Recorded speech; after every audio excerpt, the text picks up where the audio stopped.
Drage gledalke in gledalci, dobrodošli v novi oddaji Destinacija ekocivilizacija. Danes se bomo pogovarjali o evolucijskih modrostih, ki izhajajo iz sociologije. Sociologija je znanstveno razkrivanje in pojasnjevanje mnogovrstnih družbenih pojavov, kot so družbena neenakost, revščina, segregacija, aktivizem. Pogledali bomo, kakšen vpliv so imeli omenjeni družbeni pojavi na vsesplošen družbeni razvoj, kaj se lahko iz njihovih vplivov v preteklosti naučimo za boljše razumevanje sedanjosti in ali lahko iz natančnega opazovanja, spremljanja, analiziranja slednjega zaznamo tudi evolucijski razvoj družbe v prihodnosti. Dober dan, drage gledalke in gledalci.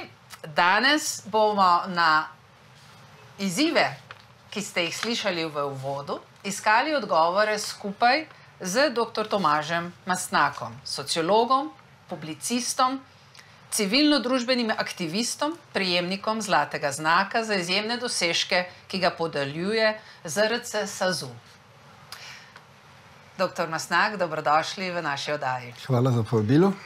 Z veseljem. Najprej vas bom seveda vprašala, oziroma povabila k odzivu na to, kar ste slišali uvodoma. Ja, hvala.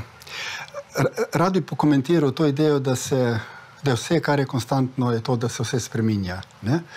To je danes prevladujoči način gledanja in v veliki meri je pravil, mu je težko oporekati.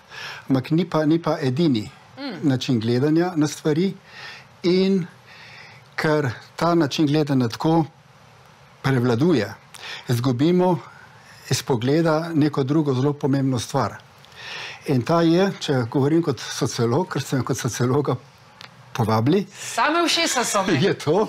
Je to, da se družbe, če gledamo v zgodovinski perspektivi, veliko več ukvarjajo z lastnim obstojem in obnavljanjem, kot s spreminjanjem. To, kar je za konkretno družbo življenjskega pomena v normalnih okoliščinah, je, da se skuša obnavljati. In zdaj ta pogled, da se vse spreminja, to ni sam, ta pogled je prevladujoč v naših časih, ampak to je star pogled, to je stara filozofska misel, vse je v nenehnem toku spreminjanja, Pantarej, da gremo nazaj do Heraklita, ampak iz istega kulturnega miljeja, z katerega prihaja Heraklit, prihaja tudi Heziod s svojo pesnitvijo o delih in dnevih. To je pesnitev, ki opisuje, kaj ljudje delajo na določen dan v letu. In to vsako leto znova. Skratka, znotraj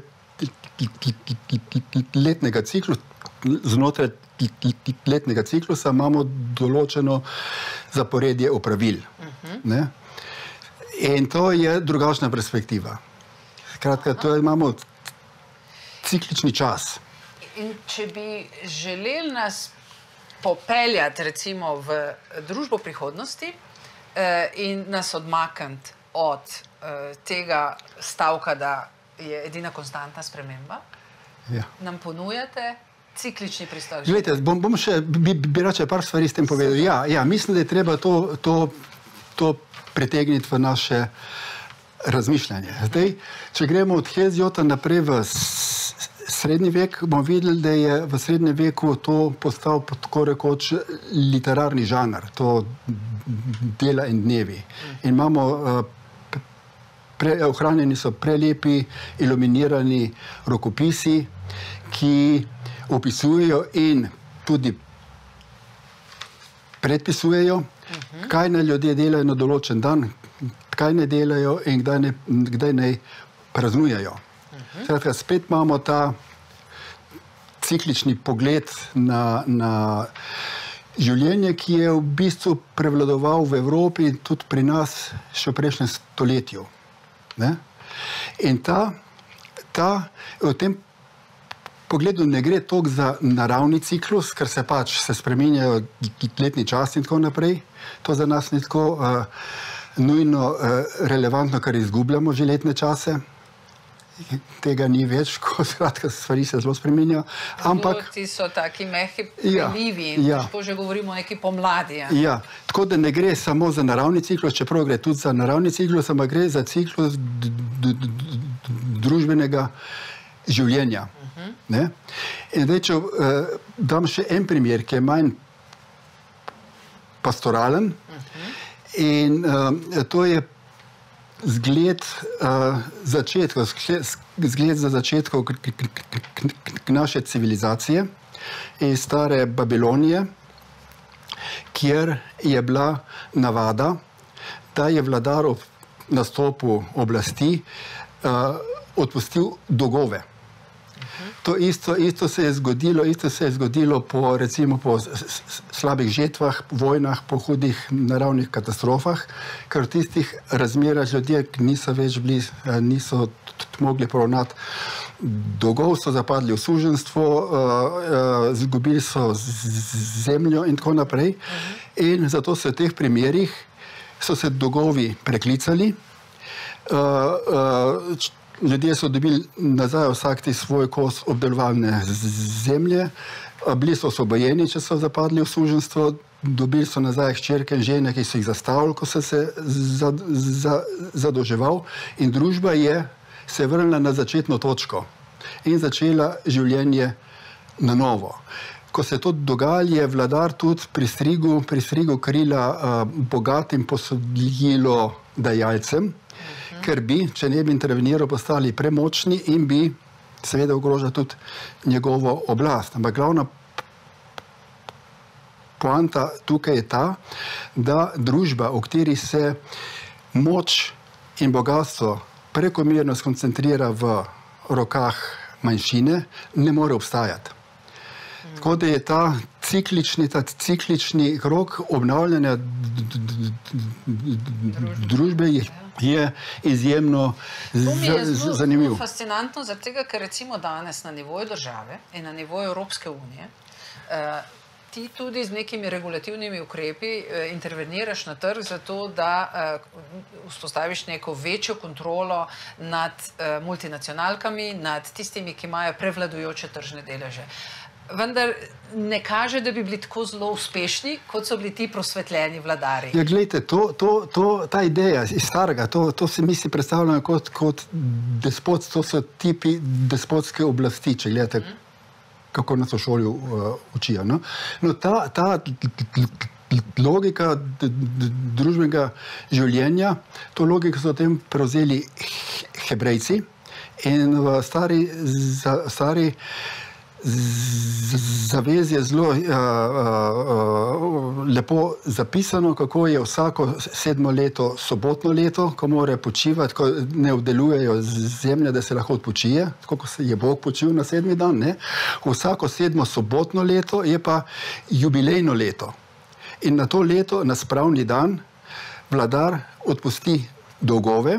In kot v Svetem pismu piše, se ljudje, vsak se vrne k svoji lastnini in k svoji rodovini. In spet se začne ciklus znova. Zdaj, problem s Hebrejci je v tem, da so začeli farizeji to logiko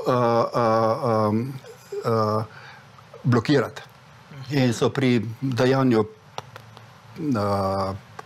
posojil ali karkoli so zahtevali od dolžnika, ne obresti tako, in to tudi že v Sumeri so že računali obresti in to te kompleksne obresti. Ampak da se bodo odpovedali temu členu, če bi prišlo do preklica dolgov, da se odpovejo. Zdaj, če gledate Kristusa, on je zagovarjal staro pravdo, ampak zmagali so farizeji. In še zdaj vladajo, čeprav v Kristusovem imenu vladajo. In ta isti boj in problem se je potem prenesel v staro Grčijo in v Rimu, kjer tudi zmagajo oligarhi in dolgovi postanejo neodpustljivi. Lahko sem za trenutek vrneva v tisti čas, kjer v resnici so bili odpustljivi dolgovi. Ja. Kakšen je bil potem motiv nekoga, da je pravzaprav dajal posojila, da je pomagal, čeprav je vedel, da se v neki točki ti dolgovi odpišejo. A je bil še kakšen mehanizem v družbi, ki je to držal v nekem ravnovesju? Tak je dajal posojila, jih je dajal zato, da je dobil tuje delo in po možnosti tujo lastnino. Ne? Sam to glede na ciklus obnavljanja družbenega življenja ni bilo za večne čase. Skratka, nekaj časa je živel bogatejši in tako naprej, ampak to je potem, ko je prišlo do odpusta dolgov, je to izgubil. In v današnjem času še vedno mi še vedno živimo, mi smo dediči Rimljanov in Grkov, ki so te plebejce, ki so se zavzemali za odpustitev dolgov, poklali in prevladali so ti premožni razredi. V Grčiji je interesantno to, da so vladarji, ki jih mi imenujemo tirani, bili tisti, ki so odpuščali dolgove in s tem ustvarjali pogoje za demokracijo, medtem ko so ti, ki jih mi imenujemo demokrati, oligarhi, zahtevali, da se dolgovi izplačujejo in ustvarjali sloj na eni strani elito, na drugi strani ljudi, ki so pač bili podrejeni in ki jim je bilo odzeta lastnina. Krasno, in to je krasen tudi trenutek za kratko pauzo in z vami bomo takoj po oglasih. Dobrodošli nazaj v oddaji Destinacija ekocivilizacija.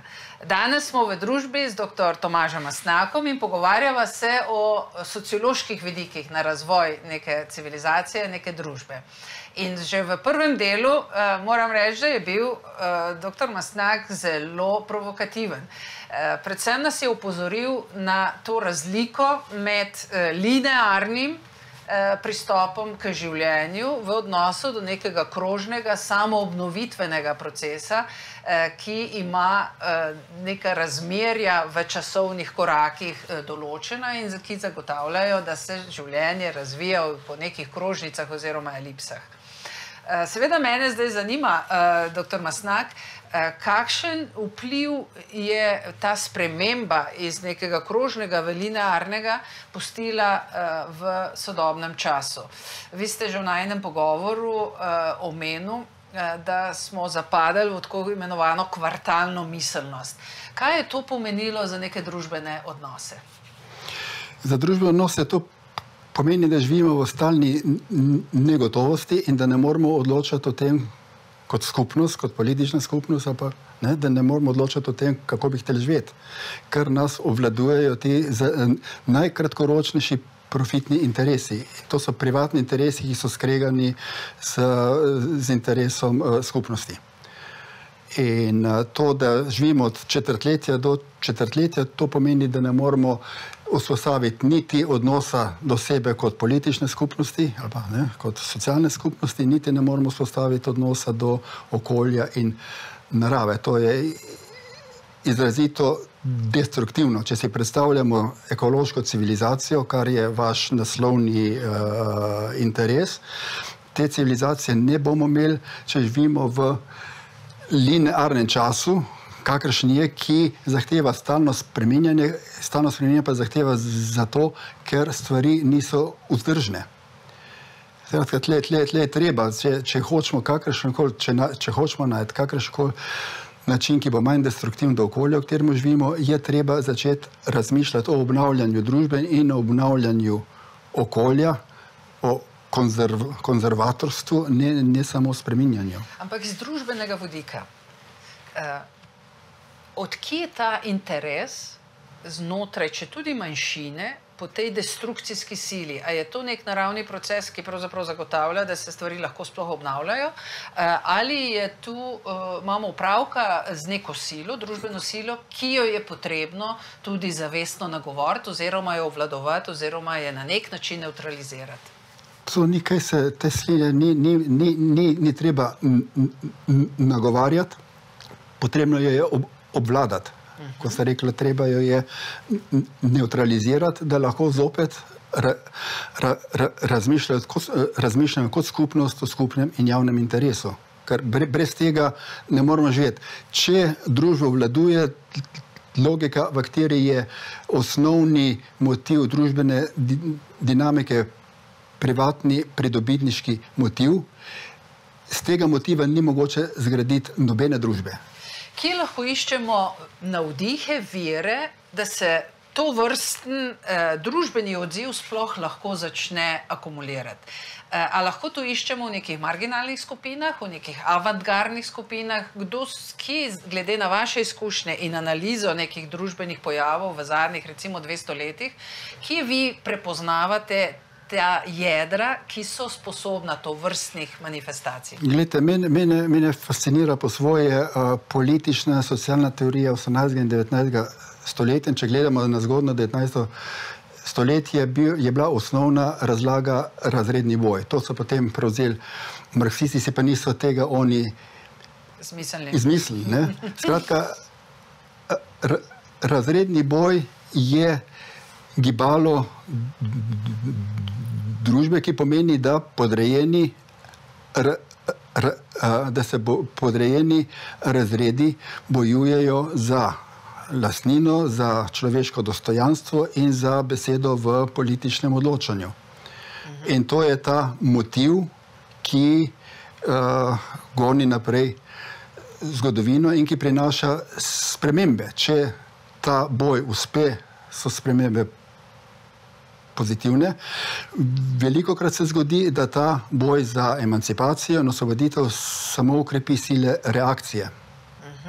Imamo pa še boljši primer, ko pa ta ne stopnjuje, ampak dovoljuje preliv. Se pravi, da se lahko zgodi transformacija. Tudi v družbenem smislu. Teh prelivov je bilo zelo malo.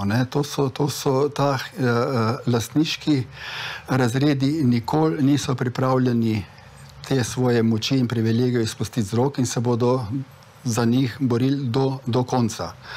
In to celo, če gledate liberalno družbo, bo raje spustila na oblast fašiste, kot da bi privolila v to, da so upravlja podjetja z delavci. No, to sem tudi zasledila v vaših tekstih, ko opozarjate na to bližino med liberalnimi in potem tudi celo ekstremnimi razmišljanji. Glede na to, da za mene pa je liberalen nekdo, ki je odprt, dinamičen, vključujoč, ki hoče spremembe. Ja.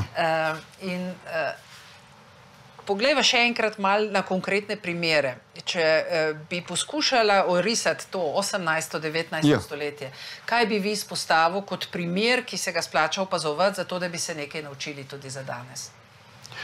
Naučimo se lahko iz tega, kako deluje represija in naučimo se lahko iz tega, kako delujejo emancipacijski boji. Vprašanje, mislim, tle... So to tudi boji ženske emancipacije, ki so neke vrste, ali imate v mislih kakšne druge? Ženska emancipacija teh boji za socialno pravico, ki so v Franciji se bolj ali manj potem izenačili s socialističnimi družbenimi gibanji. V teh gibanjih so sodelovali ženske od začetka. Če gledate Pariško komuno, imate ženske na prvi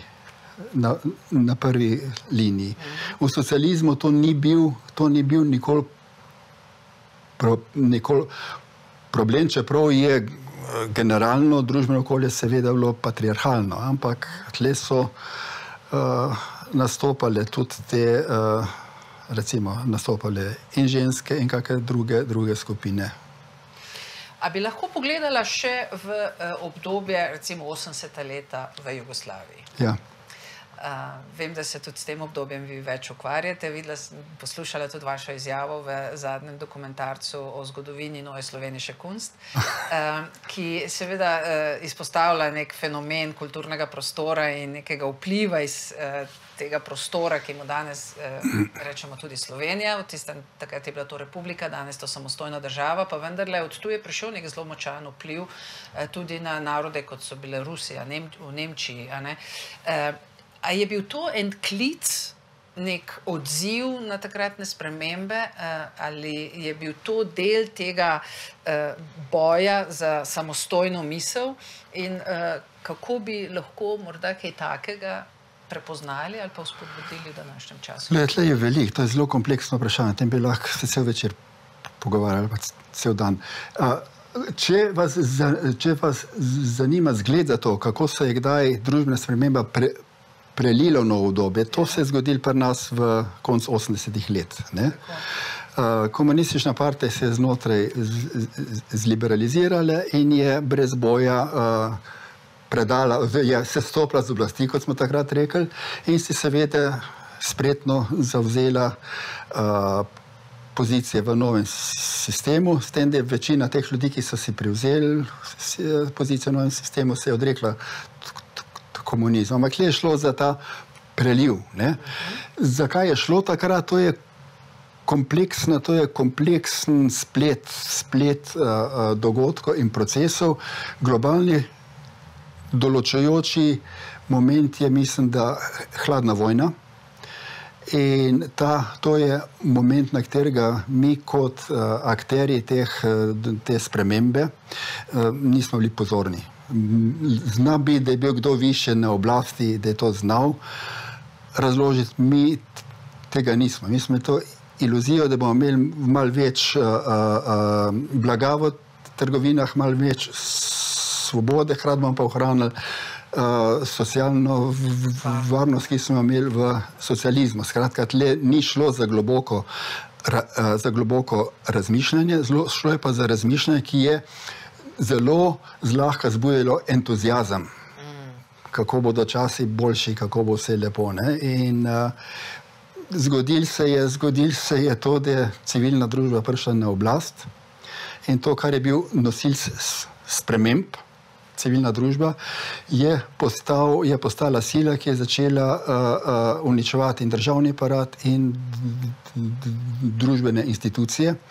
Vsakdanje življenje za večino ljudi pa je postalo precej moreče. To je odličen trenutek za kratko pauzo.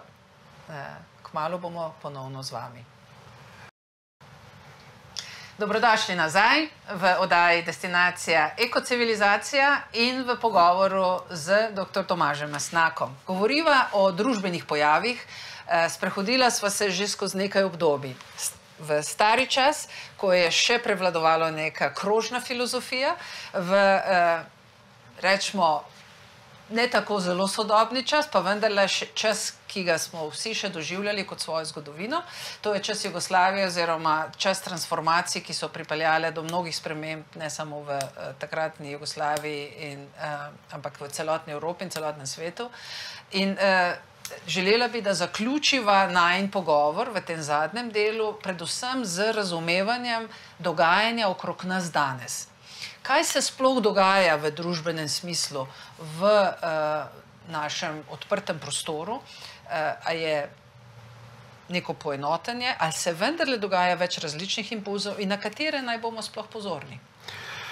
Mislim, v našem času je na delu ogromno impulzov. To ni noben vprašanje.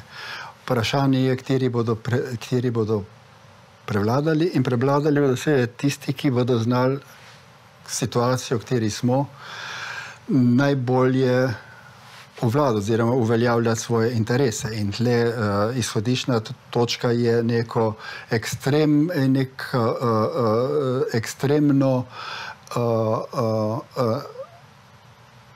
ekstremna neenakost moči. Ne? Emancipacijske sile so v bistvu zelo šibki pozicije, medtem ko imajo sile, ki zagovarjajo to destruktivni model gospodstva, po katerem živimo, imajo v rokah tako rekoč kapital in medije in politične vzvode in ekonomsko moč. In nobenih efektivnih mehanizmov v bistvu ni več, ki bi to silo obvladovali. Če gledamo, kaj se dogaja v svetu, mene od vseh teženj, ki so razvidne, najbolj skrbi to, da drsimo v novo svetovno vojno. Če gledamo, kaj počne oziroma kako delujejo Združene države, Evropska unija in NATO, bi človek rekel, da so, da so znoreli. Zdaj, kot sociolog bi moral dati bolj sociološko razlago in mislim, da je o tem, da ta model, ta politično-ekonomski model, ki danes obvladuje svet na globalni ravni, da se ta model lahko vzdržuje samo še z nasiljem. Še zmeraj je veliko govora o demokraciji, človekovih pravicah, svobodnem tržišču, vendar to v bistvu ne obstaja več. To izginja. In v bistvu to, kar žene stvari naprej, je permanentna, imperialistična, kolonialistična militarizacija sveta. A je morda ta pandemija oziroma COVID kriza, če sploh lahko tako rečemo, samo še pospešila to vrstne procese? COVID daje, po moje, odpira alternative temu svetu. Končno smo prišli v situacijo, ko vidimo, da človeško življenje v teh sistemih, ki vladajo, zlasti na Zahodu, moram reči, ne šteje nič več.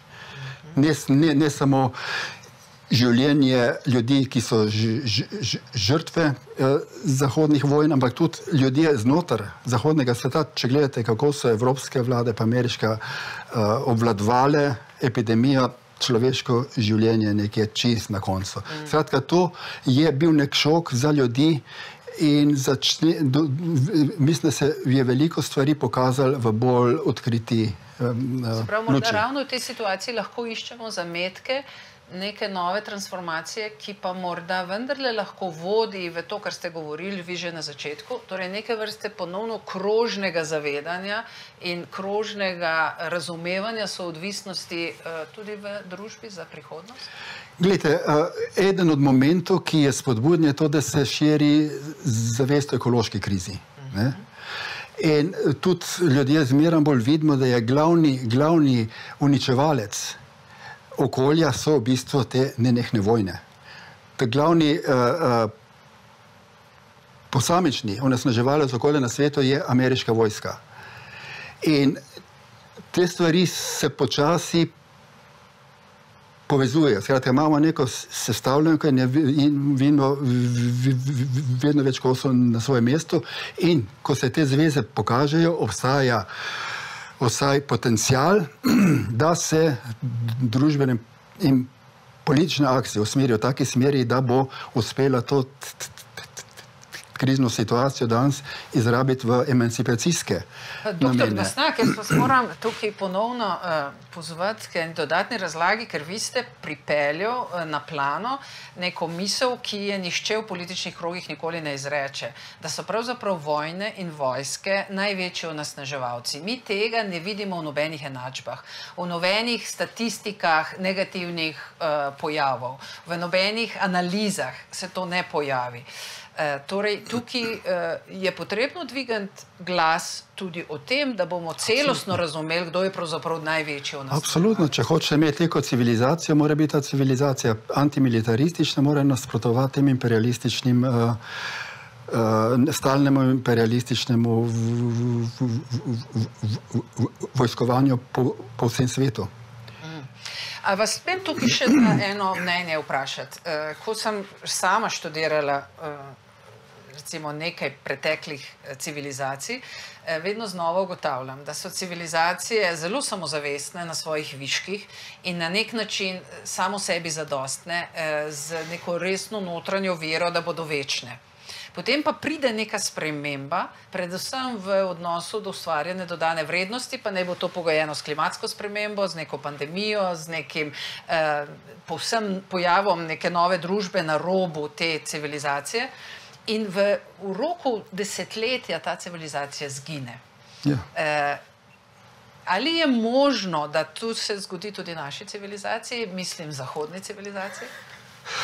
Glejte, ta civilizacija lahko zgine v nuklearni vojni, česar si ne želim, lahko pa izgine tudi zato, ker bo implodirala. Ta aroganca elit oblasti je tako velika, da dejansko ne vidijo več nobene meje svoje moči, ampak tudi v tej aroganci ne vidijo, kako omejena je v bistvu ta moč. Ravno v tej aroganci je šibkost tega sodobnega sveta. Ker zgubi ta ali človek, ali stranka, ali država, ali imperij, zgubi kakršenkoli realističen odnos do okolja, do svetovnega okolja, do lastnega okolja. In to, kar vidimo danes, je na eni strani dezintegracija družb, to je za sociologa, kot mene, je izjemna priložnost. V Ameriki za dve časa sem lahko opazoval, kako družba razpada, medtem ko so v preteklosti sociologi gledali, kako deluje. Ne? Druga stvar je pa to, da družba, ki ima tako velike socialne neenakosti, kot je ta družba, v kateri živimo, v Sloveniji je še v redu. Ampak se ta razslojevanje tudi začenja in je če dalje večje. Naša politična elita nas vodi v najslabši zamišljivi smeri. Kje je pa vloga posameznika in posameznice v tej zgodbi? Več čas govorijo o nekih družbenih procesih. Kaj pa mi kot posamezniki? Ja, mi kot posamezniki bomo zelo malo lahko naredili in spremenili, če ne bomo delovali skupaj z drugimi posamezniki. Ni te monade, ni ne v realnem družbenem življenju, niti ne moramo se na njo nasloniti oziroma staviti na njo, ko razmišljamo o prihodnosti. Tle je vprašanje kolektivne akcije. Mislim, da je tukaj tudi pravi trenutek, da zaključiva najin pogovor. Lahko, kot ste že sam rekel, bi govorila cel dan in se bi samo dotaknila ene majhnega obsega te zelo pomembne teme, pa vendarle upam, da smo v naših poslušalkah, gledalkah in gledalcih zbudila zanimanje za to, da se poglobijo sami v nek proces raziskovanja in da tudi v družbenih spremembah, ki so ves čas prisotne, iščemo priložnosti za bolj vključujočo, povezano, človeka vredno družbo in da skupaj zmoremo transformativni proces in se izognemo morebitnim katastrofam. Hvala lepa, vidimo se ponovno naslednji torek ob 17. v oddaji Destinacija ekocivilizacija. Hej, Samuel. Hej. Kako je? Ja, super, hvala lepa za povabilo v tak prekrasen studio in čestitke za oddaje, super. Hvala lepa. Prosim. Kaj se dogaja? Ja, nič, jaz sem prišel ti osebno povedati, da v bistvu ena pesem mi je zelo všeč, ki si jo dala na Facebook.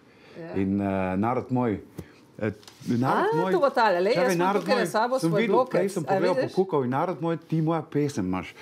Jaz bi bil zelo, zelo ponosen in vesel, da če bi lahko jaz uglasbil to pesem in bi dal mogoče drugačen naslov, zaradi da ni predolg narod moj, če ti je okej, seveda, in jaz imam že neke ideje. Tukaj meni srce kar takole dela, a lahko poskusimo. Imam neke ideje, ker včeraj sem že nekaj testiral doma, pa ne vem, če ti bo všeč, če ti bo povej. Zelo me zanima. Pesem bi šla tako, moram malo še prebrati, veš. Utrujen si moj narod stari, zato težko spregledaš, vidiš, v kaj si vpet. Ražanjen si, zato težko odpuščaš, v srcu si izžet. Globoko v sebi nosiš žalost, zato težko verjameš spet v boljši svet. A ti je okej? Povej, kako naj te objamem, da začutiš, da ni v tebi gre. Refren pa zamisli tako. Spomni se pomladi žvrgolenja, spomni radosti, ki ustvarja njega da. Spomni se ljubezni bujnega življenja, dotika pesmi resnic v nedelih sveta. No tako, nekaj takega bi jaz sestavil, ampak jaz bi to naredil s celotnim bendom. Imam v glavi nek blues in zdaj, če mi ti dovoliš, če mi daš zeleno luč, jaz grem takoj v studio, se zaprem, posnamem in dam ven pesem. Če si za, bom res hvaležen. O denarju ne bova govorila, a ne? Ne, ampak, kar tresem se od vznemirjanja in res vibracija kitare in tvojega glasu. No, super. Jaz sem zelo vesel, ker sem doma že razmišljal, ti bo všeč ali ne, ker nisem vedel, v katero smer naj grem, pa glej, če mi ti rečeš, da je okej, grem takoj. Kar zdaj. Kar gremo. Super, hvala. Najlepša hvala. Komaj čakam, da slišim v Hvala lepa, hvala.